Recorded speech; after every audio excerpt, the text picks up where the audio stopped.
The story of Nneka, who grew up in Enugu, a small city in Nigeria, with big dreams of becoming a lawyer. She had always been focused on her studies, avoiding distractions, until she met Ebuka in her second year at the university. Ebuka was charming, handsome, and everything a girl could want in a boyfriend. He was 2 years older than Nneka and already working in a big company. He had a smooth way of talking and knew how to make her feel special. It didn't take long before she fell deeply in love with him. He promised her the world, and she believed him. Everything was perfect. Ebuka was supportive, attentive, and always there for her. They would spend weekends together, going out to eat and watching movies. He even met her parents, and they approved of him. He made her feel like she was the luckiest girl in the world. She trusted him completely. Things started to change in her final year of university. She found out she was pregnant. She was scared, confused, and unsure of how to tell Ebuka. When she finally gathered the courage to tell him,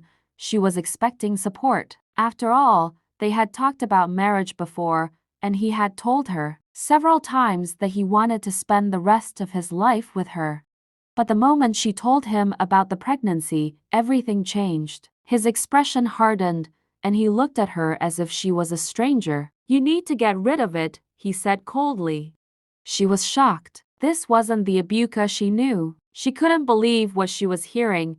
She tried to reason with him, explaining that she couldn't go through with an abortion. She thought he would come around, but instead, he became distant. He started avoiding her calls, and when she finally confronted him in person, he told her that he wasn't ready to be a father and that they should take a break. Her heart shattered. How could someone who claimed to love her abandon her like this? Days turned into weeks and weeks into months. Nneka gave birth to a beautiful baby girl, Ola, but Ebuka was nowhere to be found. He didn't come to see the baby, didn't offer any support, and refused to acknowledge that she was his daughter. It felt like her world was crashing down around her, but she had to stay strong for her little girl. Raising Ola as single mother was tough. She had to put her dreams of becoming a lawyer on hold, as she couldn't juggle law school and motherhood. Her parents helped as much as they could, but the emotional toll was heavy. Everywhere she went,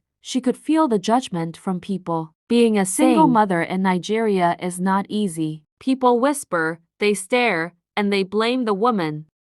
Then, one day, Nneka found out through mutual friends that Ebuka had gotten married to another woman, Ada. She couldn't believe it. He had moved on with his life as if Nneka never existed, as if Ola wasn't his child. It felt like a slap in the face. But as the years passed, Nneka focused on building a life for herself and Ola. She worked odd jobs and saved up enough to start a small business selling clothes. Slowly, she began to find her footing.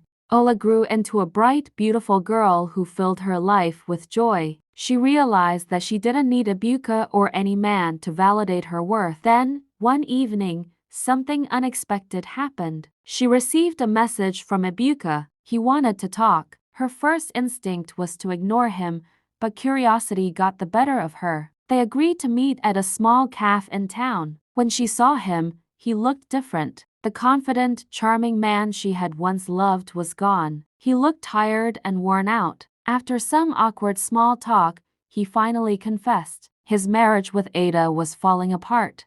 They had been trying to have children for years, but nothing had worked. They had gone to different hospitals, herbalists, and pastors, but still, Ada couldn't conceive. He admitted that his life had become miserable, and he had started questioning all the decisions he had made. "I was wrong, Nneka," he said, his voice shaking. "I should have stayed. I should have been there for you and Ola. Now, I'm paying the price for my actions." Nneka sat there in silence, letting his words sink in. Part of her felt sorry for him, but another part of her felt vindicated. He was finally facing the consequences of his selfishness. Karma had come full circle, but as much as he regretted his actions, she couldn't forget the pain he had caused her. She told him that while she had forgiven him, she had moved on. "My priority was Ola and ensuring she had the best life possible." He asked to be part of Ola's life, but she told him that decision was up to H.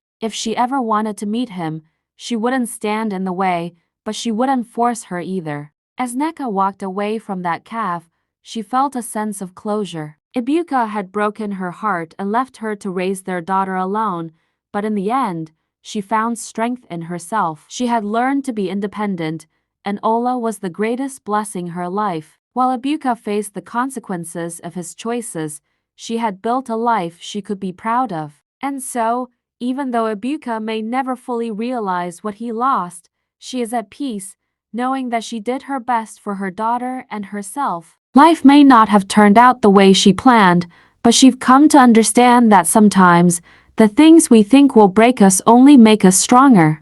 Like, share, and subscribe.